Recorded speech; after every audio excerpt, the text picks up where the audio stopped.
Hello, everybody, and welcome to ReAligned Healthcare. We have a great guest with us today, Dr. Sachin Jain. Sachin, welcome to the ReAligned Healthcare. Thanks so much, Yohani. Great to be with you.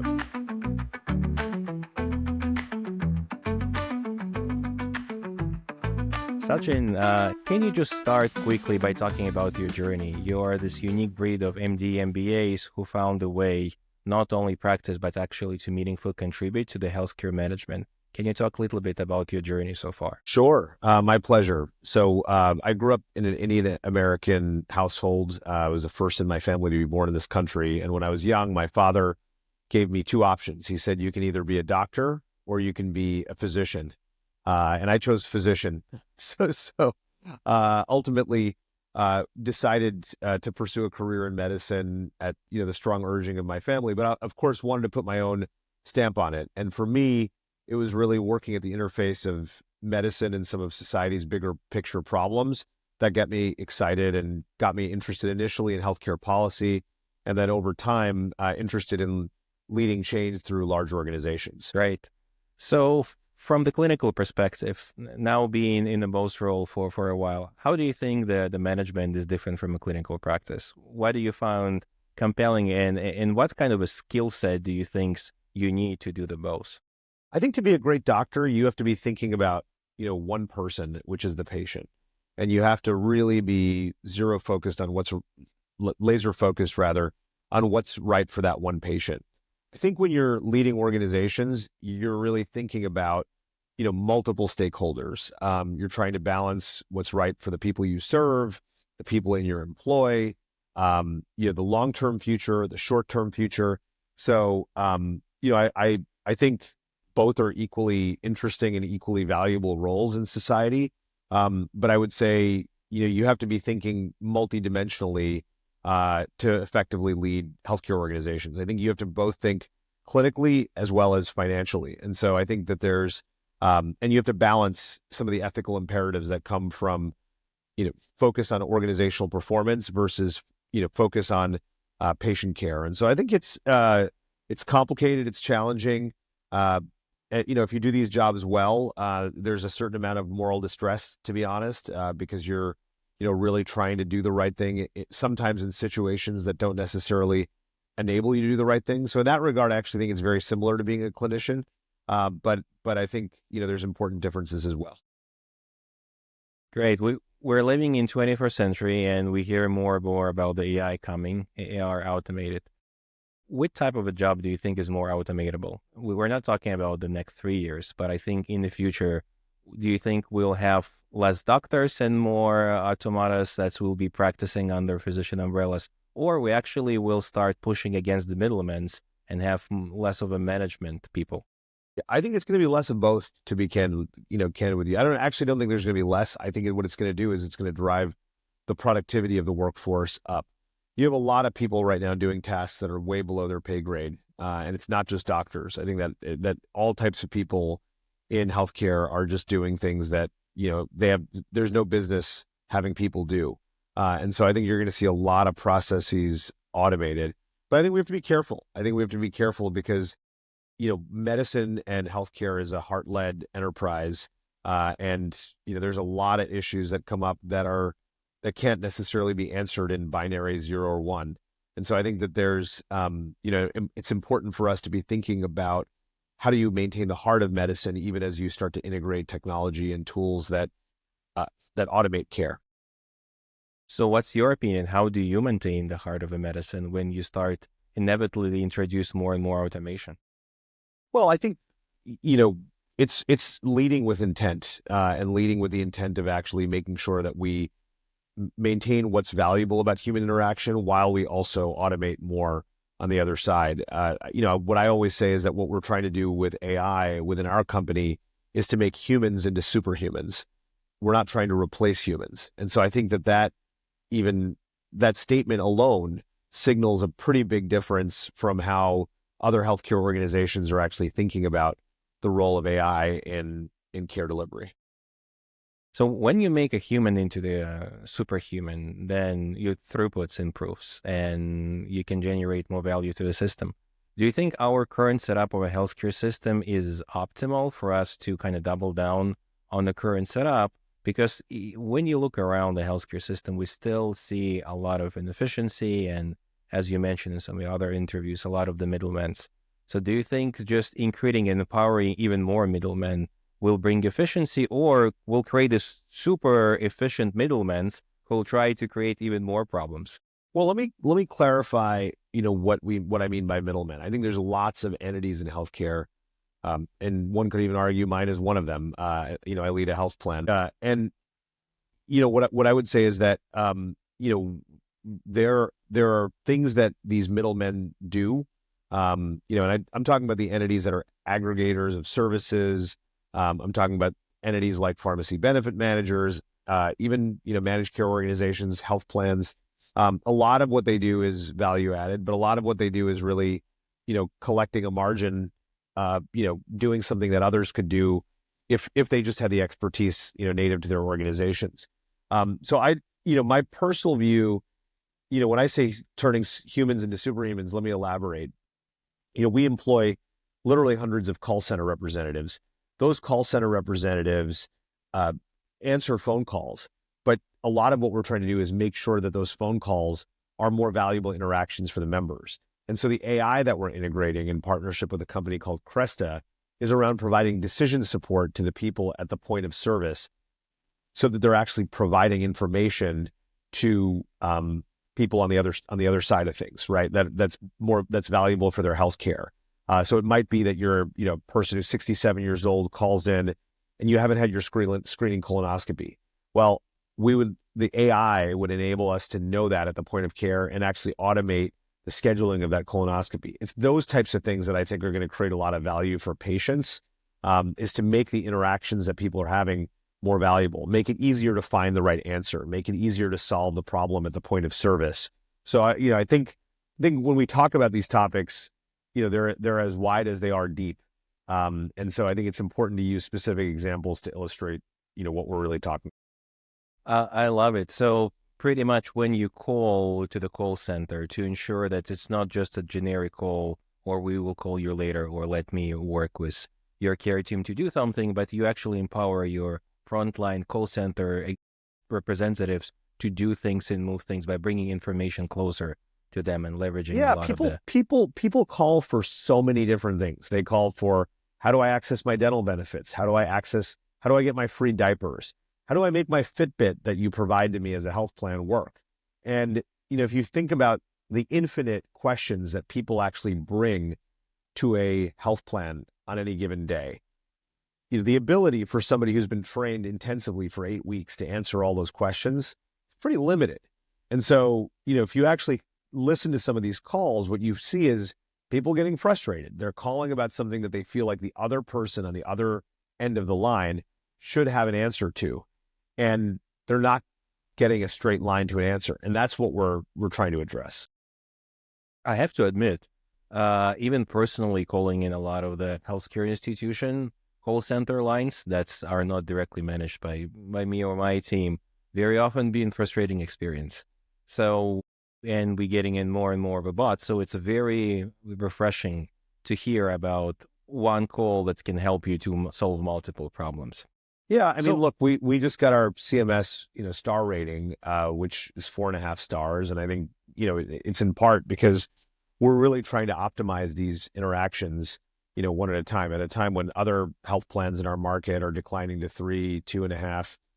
We're able to maintain, California's top star rating, in part because we, really do focus on things like this. Any other industry do you think doing it better than healthcare right now? I don't know. I don't spend any time on any other industries. to be as a customer, you. Have you ever called or engaged with any other industry where you're like, oh boy, I wish Scan would do this way, or I like the way they're doing it? Look, I think there are other industries that put themselves in the shoes of patients and customers, more often and better than they should, than we do in healthcare. So, I think Disney, for example, is an organization that actually has really focused on member and customer delight through most of its histories. It's one of the reasons why, we've recruited Bob Chapek, the former, CEO of Disney, as a senior advisor to us on member experience, we think we have a lot to learn from other industries from a consumer experience perspective. That said, I think we sometimes are a little too glib when we think, oh, well, if we just, learn from the airline industry, as we once said, or if we learn from big tech. There are big differences when you're dealing with, life and death, which is what you do in healthcare every single day, that, can't be emphasized or underlined enough. Couldn't agree more. Spending more time working in a Silicon Valley right now on the tech, it's very hard to explain why you cannot just move and break things and learn on the way. And then you need to pre-plan a little bit more in the healthcare compared to a lot of the technology firms. Yeah, on the flip side, we in healthcare use planning and over planning as an excuse to make no progress as well. So I think there is a need to balance it, and I don't think that human life is a reason to always go slow.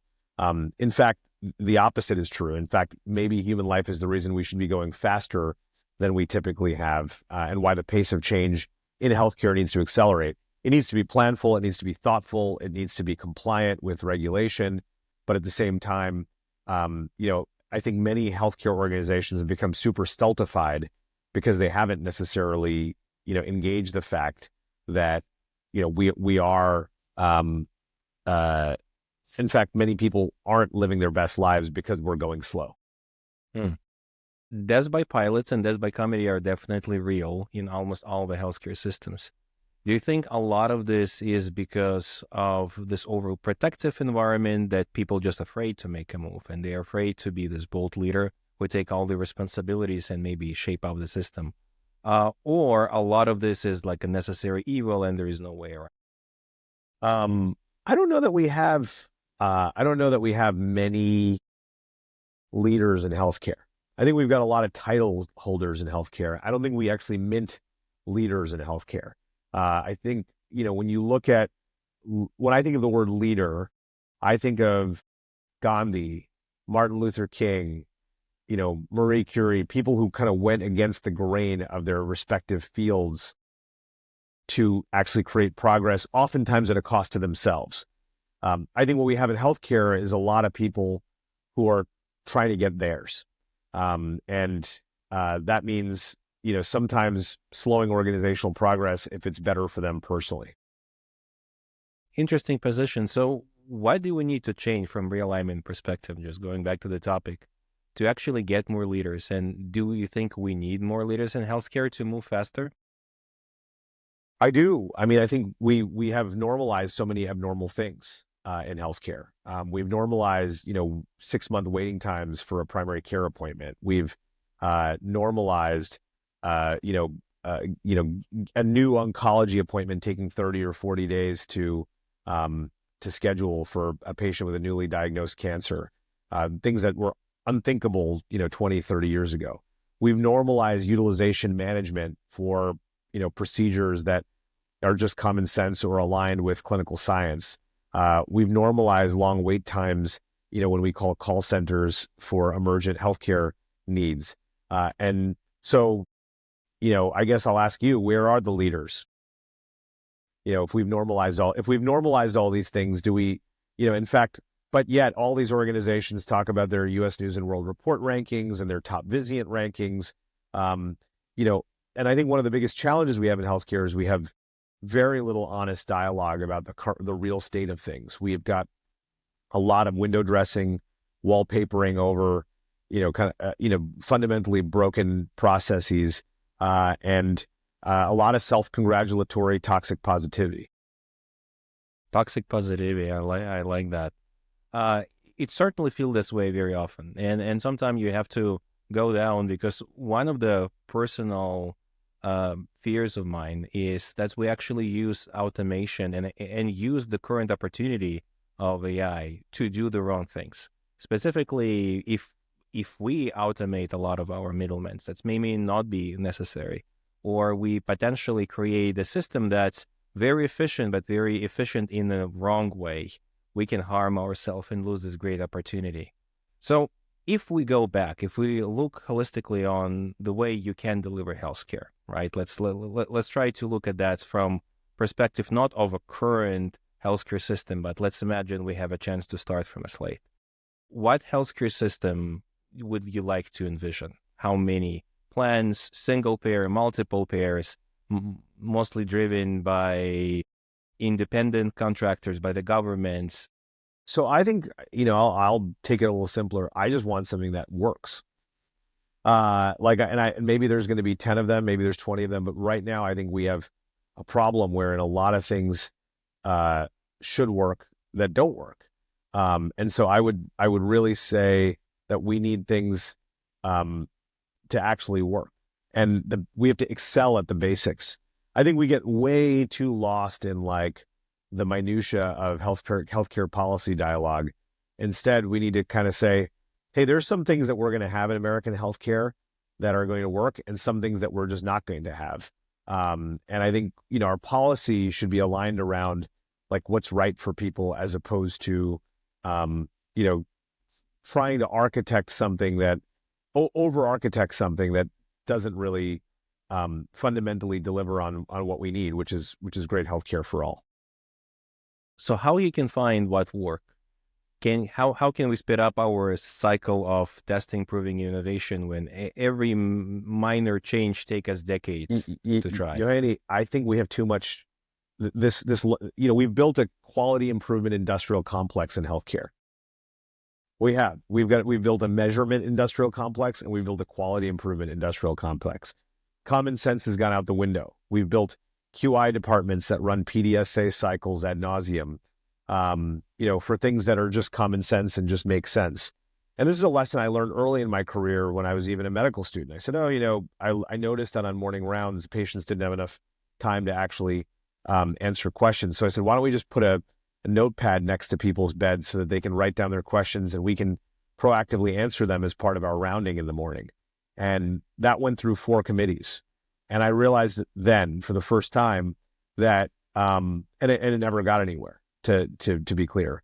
I realized then that we've just overcooked the culture of quality improvement in American healthcare. And we've got, a huge crisis of over measurement of the wrong things.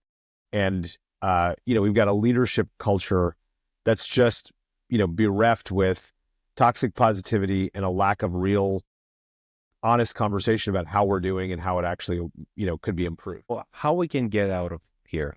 Now we're measuring more, and now a lot of the AI tools will help us to measure and extract even more from natural language perspective, from the real interactions. If anything, what we're seeing right now on the market, that's a lot of our quality metrics become even more automated, even more in depth, and reporting even faster. Do you think a lot of the stuff we're doing with AI will make things even worse?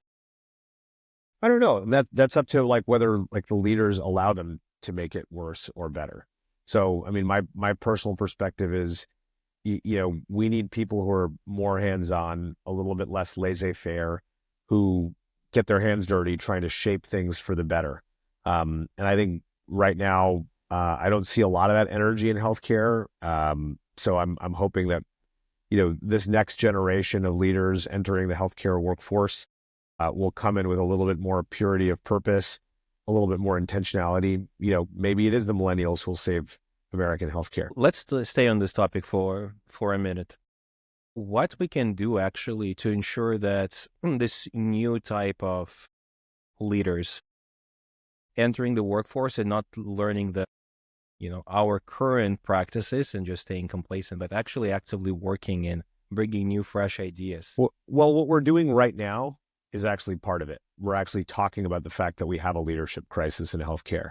I think most people don't want to talk about it. They feel really uncomfortable talking about it. They think, will I get a job if I talk about it? I'm fortunately in a position where I can just say what I think.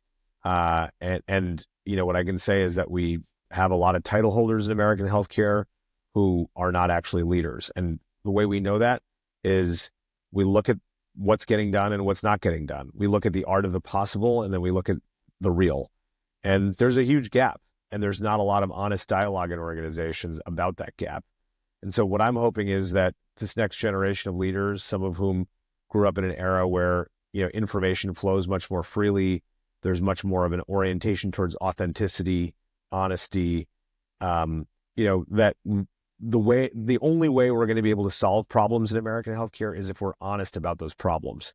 And I think one of the major issues that we face is that there's a lack of honesty about just about everything that goes on. We don't want to have the raw, hard conversation about it. And so, because of that, it's always just business as usual, as opposed to like, let's talk about, why mid-levels may or may not be good in certain situations, or why, RNs shouldn't necessarily be replacing mid-levels. Let's actually have that conversation, but people are too afraid of getting canceled. People are too afraid of having, of not saying exactly the right thing in different situations. And, because of that, a lot of problems go unaddressed.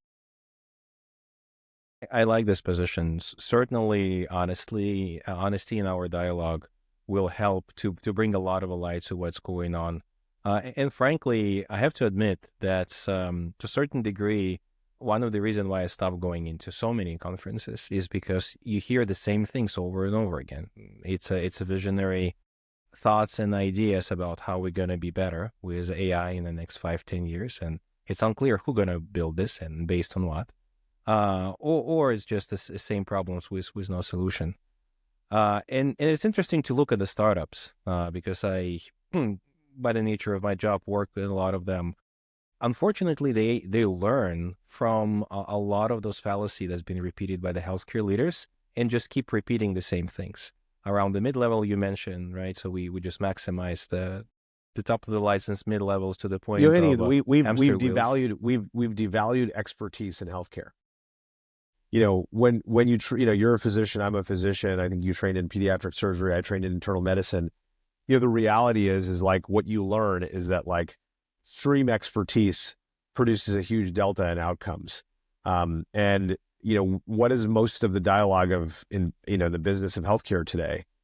It's how do we replace the major expert with a non-expert generalist without any supervision, promoting independence. These are crazy thoughts on the surface, but they don't necessarily get addressed as such, with the level of intentionality that they need to be. And now it's getting even crazier because it's beyond just let's put the mid-levels. It's how we can totally automate this, how we can put all the experts out of the questions completely and have a human in the loop when needed, but ultimately go into as much automation as possible. And the unfortunate thing that's been a very big point for discussion is the volume for all of those experts who are staying in the loop. So where do you think we go with this? Because now it seems that AI, especially when you work for telemedicine clinics, will not be picking up on a particular one. Is your volume keep growing? The AI actually now bring you even more cases to review, and the mid-levels that you're supervising bring it. Do you think we're potentially setting up for the world where we're just creating this like a digital factory-like environment for our clinicians that will be looking into the output from the robots? Yeah, and it sounds horrible. It is. And it's one of the reasons so many people are stepping away from medicine. I think another part of it, honestly, Yohini, is healthcare organizations have gotten really big. I mean, I talk about when my dad was a doctor, in the 1980s, he left his house with his head held high, and he came home with his head held high. He felt proud to go to work, and he felt proud of the work he did when he was at work. And I think he also felt seen and visible by the healthcare institution that he worked at, because he was ultimately, one of a couple hundred doctors who took care of patients. This was at Memorial Sloan Kettering Cancer Center. Fast forward 20 years, the size of the average health center, the average health system, thousands of doctors. You are just a number to the system. So if people are feeling like they're just a number, I think it's because they are, because these organizations have gotten too big because of, kind of unfettered, merger and acquisition activity in healthcare. And so I actually think the burnout conversation in this country is so off the rails right now, because people take it as like people are working too much, and it's like the work is hard. Doctors have never been afraid of hard work. What has really, I think, made people struggle is that the quality of the work they're doing is poor and they largely feel invisible. So the conversations that we're having around work-life balance are wrong. What you really want is people who love to go to work. Some people are even obsessed with their work. We all know doctors who are positively obsessed with their work and positively obsessed with their patients.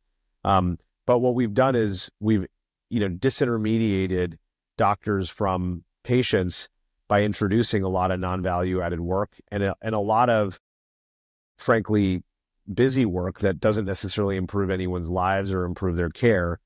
And frankly, doesn't even, in the larger scheme of things, doesn't even promote the sustainability of the organizations. So I have to admit, as a person who has been practicing hospital medicine at some point and telemedicine on the other point, the episodic nature of the care delivery changes the way you deliver care. You're not connected. Even when you're on your service for a week, for example, you already feel different because you at least see how your patients are getting better. You're yeah, seeing something beyond that. But when you do admissions only, for example, or urgent care only consults, it does feel like a factory. And it's interesting that we're now and talking about, most of us, when we wrote our essays for medical school or residency, talked about relationships with patients, right? yes. And so much of what is being done isn't really relational, frankly, from where I sit. And now we're talking about even new professions. I don't know if you've seen it, but people are talking about that we need a new clinical profession like asynchronist, someone who is managing in-baskets or someone who just remotely working with patients and helping them. Do you think we're moving in the right direction and using technology this way to keep fragmenting our care journey on like a smallest potential specialty, or we actually need to take a step back and potentially leverage technology to empower smaller cohorts that you look on for continuity of care? Yeah, no, sure. But I think we have too many ists at this time.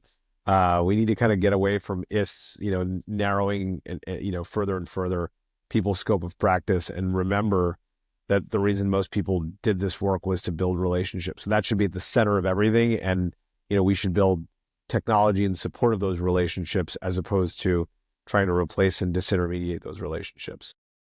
So what health plans or large healthcare system do to actually bring it back, right? To get rid of some of these ists? Because a lot of this is done in the name of efficiency and prevention of burnout. So you're tired of in-basket management. Here is the dedicated clinician who will be managing the in-basket for you.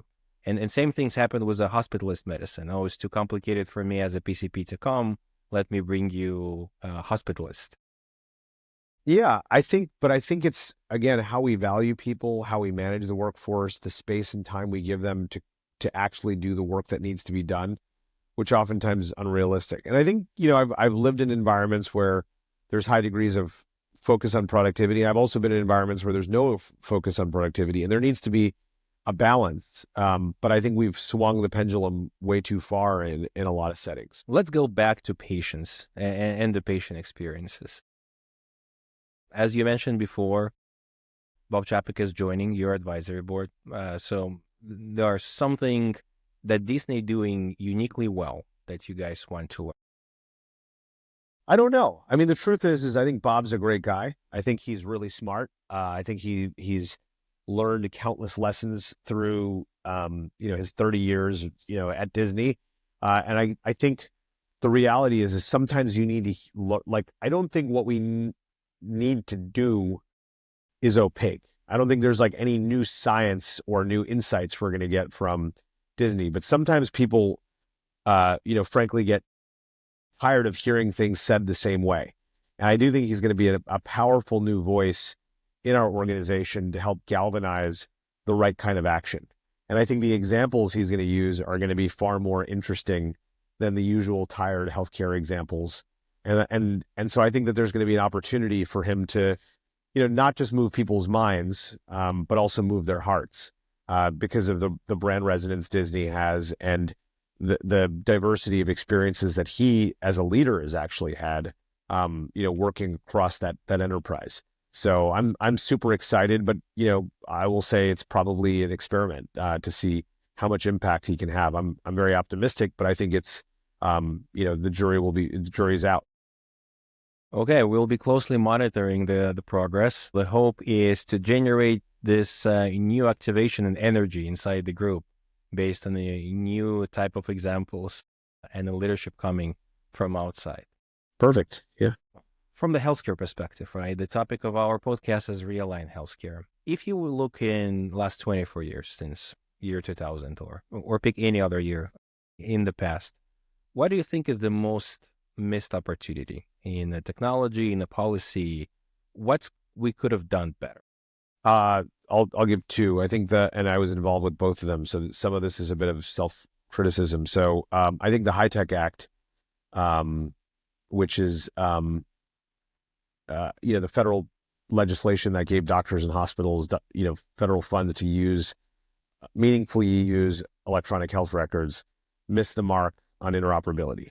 I think we should have mandated interoperability to access those federal funds, upfront. I know there's a lot of people with more experience and more seniority in the field who disagree. They don't think that that was possible. But I personally think it was a huge miss to not mandate interoperability upfront. And so we've been, like a dog chasing our tail for the last 30 years, trying to get health information to flow freely and securely across the healthcare system. I think the second was around accelerating the pace of delivery reform. When the Affordable Care Act was passed, there were two pieces. One was enhancing access, what people refer to as Obamacare, or the introduction of the exchanges. And then there was the other piece, which was delivery reform, which was ACOs, and then everything that was supposed to come out of the Centers for Medicare and Medicaid Innovation. And I think CMMI, putting it gently, has underperformed its mandate. If to put a kind of clear example of that is that they had a budget of over $10 billion for their first 10 years. If you look at what CMMI's predecessor organization, ORDI, did, in the 80s and 90s, it developed the home health prospective payment system, which got implemented and actually, reduced home health expenditure, dramatically in the country. They introduced DRGs, and they did that all for a fraction of the expense. So, DRGs were developed in New Jersey in the 1980s at an expense of $19 million. And so again, I think the CMMI became more like the National Institutes for Healthcare Delivery Reform, funding lots of interesting projects, than it did, become the incubator for new delivery models that we all anticipated. So again, I think there's still opportunity. I think there's also a lot of, to be clear, I think there's amazing people at work at CMMI. I think a lot of this has to do more with politics than it does with policy and policy implementation, and how the agency was used over the last number of years.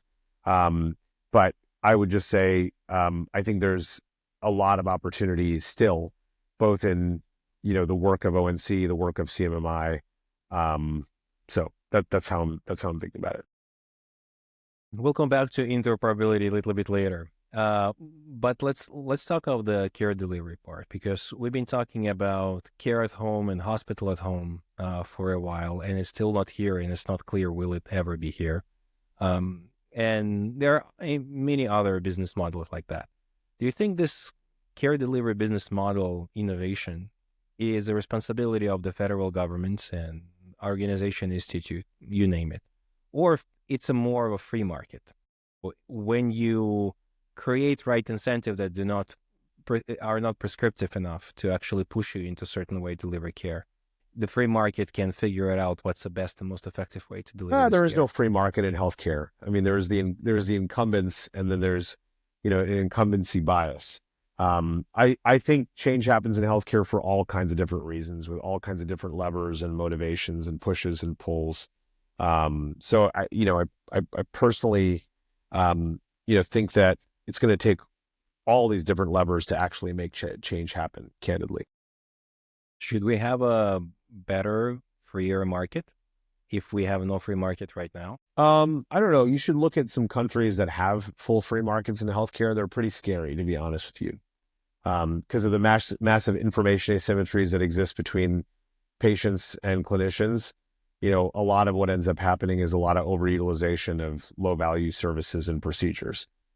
You'll just have to go to my ancestral homeland of India to see what that looks like. You go in with a cough and you end up getting a cardiac catheterization, and 2 stents and a lifetime of, of a statin and aspirin, even if, you didn't really have a lesion that, needed an intervention. So It's certainly a problem, but frankly, pushing a lot of the different models from the perspective of scenario planning or maybe futurism assessment is always an interesting exercise. Because like when you talk about this information asymmetry, every time we bring this, the question is there is technology solution that can help you to get this? Is there something that you can give to the patients to potentially empower them to understand better? Because very often you may not need this stent or you may not, because to a certain degree, there is always a possibility that you came with a snoozles and ultimately it's time for you to truly get a stent and we prevented a major incidents in the future. So do you think there is a potential role in the direct-to-patient assistance, almost like a personal virtual clinician that some of the startups are working on that can help you make the smarter decision? I'm going to push it back to you. Can you name 5 startups in healthcare that have actually made a difference in patient care? Startups in healthcare made a difference? Epic. No. In reality, it's a question of a horizon, right? Because what we look on right now, there is a lot of the company that's making meaningful change in the way we're delivering care. When you look at, and there is an example of all the ambient technology that's coming into the market right now, from average to ambience of the world and even nuance and DAX, they are making a difference in a patient life because physicians are spending a little bit more time and hopefully documenting. But it's certainly not as impactful as it could have been under many other circumstances, right? When the incentives are better aligned. And I think that was a whole notion of creating this podcast, is just to find like where we can apply the limited resources and pressure to ensure we are not solving the problems that are just go to market and monetization of a current inefficiency, instead of focusing on a real healthcare problem that's kind of making the real impact. But from the patient perspective, would you personally use something like that? And I have no stake on any of the companies that's doing it right now. Look, like what I'll just say is I think that there's there's a crazy hype cycle, and when things don't work out the way we think they're going to work out, we blame the environment. We're like, oh, it's not working out because the environment's not accepting it. But I also think that a lot of what has come out has actually been incremental, from startups has been incremental and not necessarily meaningfully better than the status quo. I think, a lot of what people called value-based care was really just coding solutions. A lot of the disease-specific startups that people were launching, were really just like labor arbitrage models to get nurse practitioners to do the work that was previously done by specialist physicians. And so, then we say, oh my God, there's such a failure to adopt innovation in healthcare. I'm like, customers aren't stupid. They're actually going to walk with their feet. Of course, business models are complicated, but, patients aren't adopting, these startups, and some, the large incumbents aren't necessarily rushing to contract with these startups. Maybe there's a reason.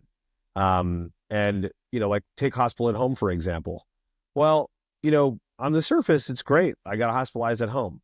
But let's also talk about the fact that the alternative is to be in a hospital where there's 24/7 monitoring, where there's a code team ready to jump in at a moment's notice if you actually have a bad event. Specialists are on site to be able to take care of you if what you thought was a horse is actually a zebra, from a clinical perspective. So, but the folks who push for this are like, oh my God, it's the best thing ever, and we should hospitalize every patient at home. Well, again, there are certainly some patients who should be hospitalized at home, but not there's not enough nuance, there's not enough clinical understanding, there's not enough clinical understanding that's actually being applied to real situations, and so instead we have these unhelpful, unnuanced, broad brush conversations that lead to big conclusions like Americans are not adopting, digital health in the way that they should be. When in fact, sometimes maybe it's digital health that's the inferior product to traditional healthcare and not vice versa. Controversial as that sounds to, the hundreds of people who run digital health conferences and, who profit off of digital health conferences, I should say. It's not all rainbows and butterflies. To be honest, I don't think it's that controversial from a clinical perspective, because we've seen a lot of the potential downsides from the poorly run remote patient monitoring programs or telemedicine programs. One thing that's it's my personal opinion, is we certainly hospitalize more than many other countries, and patients are certainly spending more time in emergency departments and some time in the hospitals, because in many other countries, you will not be admitted to the hospital with some of the diseases that we are admitting here. So I think those low acuity conditions are certainly a good examples of Sure, where you but then need they were, a little bit more. but then you don't need hospital at home. You just don't need to hospitalize. Correct. You need something higher, because Yeah, I think sure, outpatient IV diuresis, but we call it Correct. hospital at home because then you can reimburse it and charge for it like it's a hospitalization.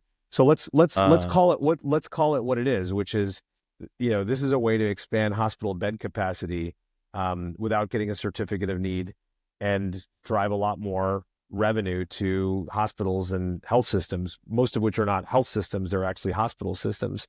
Just trying to crank more of, the DRG through their healthcare system. So there you have it. I mean, you just nailed it, Yohani. You didn't need to ask me the question. You need the answer. I like it. But it's all business model, arbitrage here. So I like it, and you're certainly right.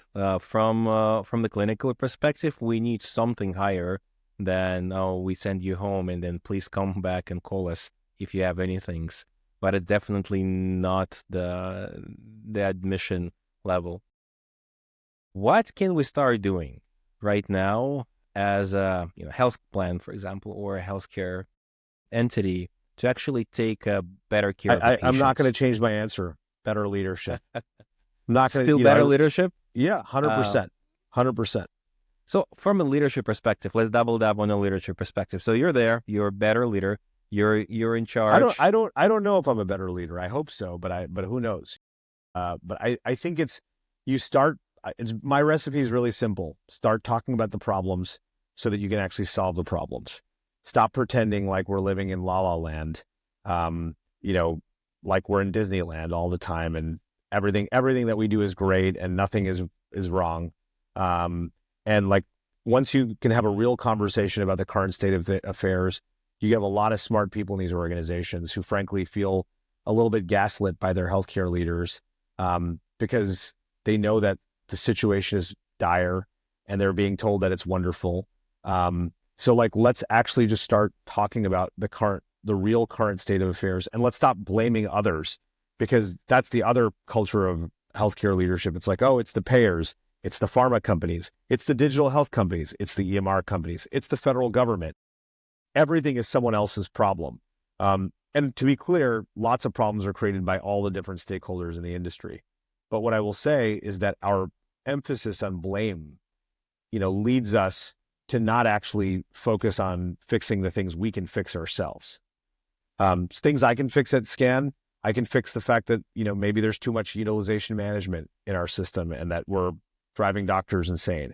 I can focus on the fact that when you call my provider relations line, it's not as smooth an experience as we'd like it to be.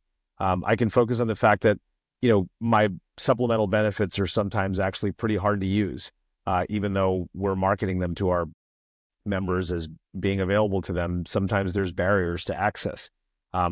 So if I say those things out loud, it actually empowers people to go fix them. It actually creates priority around fixing them. But go work at any healthcare organization in this country of any scale. Everything we do is perfect, and everything that's wrong in our organization is someone else's fault. It's not leadership. If your kids did that, you might, put them on a timeout. But but we give healthcare leaders a big pass because they have hard jobs. No, they do have hard jobs, but at the same time, like owning what we can own and fixing what we can fix is really, really important. What are the top 5 things that you would like to work on or you're currently working on beyond things you mentioned?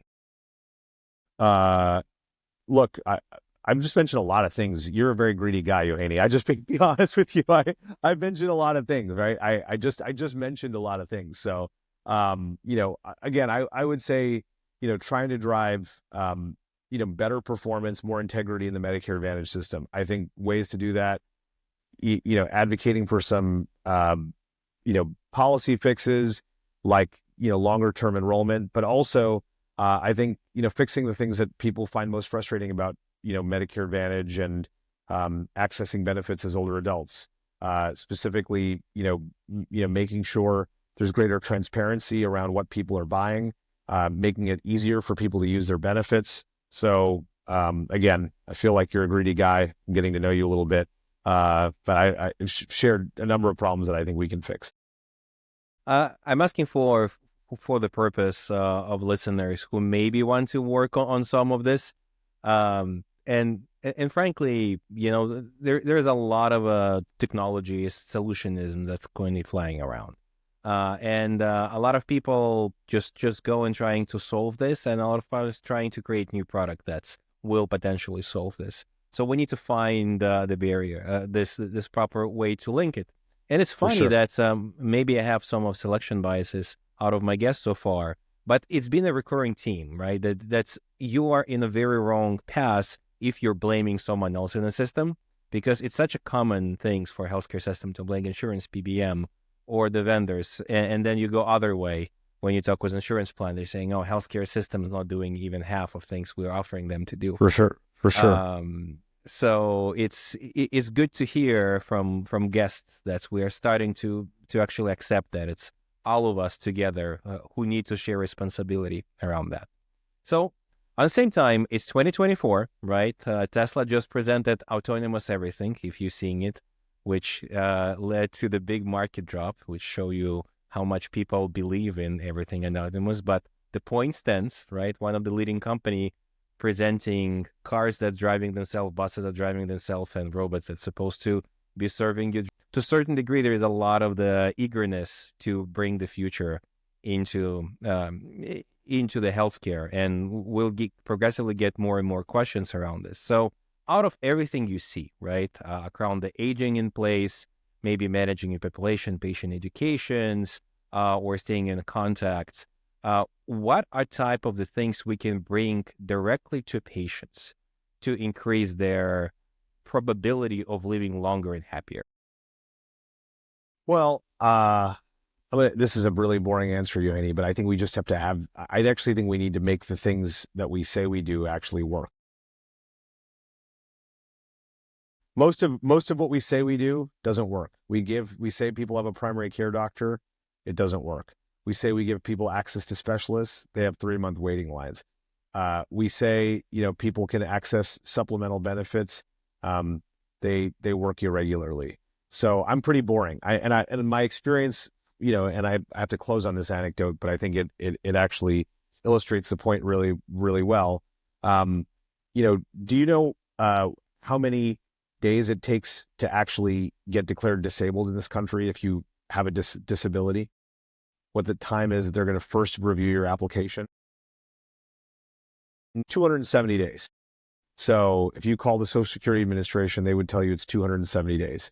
So I tell you this because we can talk all about all these new applications and all the stuff that, people are working on in startup land and the VC land and the PE world. But what I can say to you is until like the basics work. And a lot of, frankly, what's being introduced by the innovators is actually degrading the basics, not improving the basics. Then, we're going to continue towards our trend of a healthcare dystopia. So I unfortunately need to end on that note, but it's great to spend some time with you. Really, really appreciate it. And we'll look forward to being in touch, and we can keep trading notes. Thank you for joining us. That's been a great discussion. And for all the listeners, let's not introduce more of healthcare dystopian tools and do better with the basic. Sachin, thank you for joining us. My pleasure.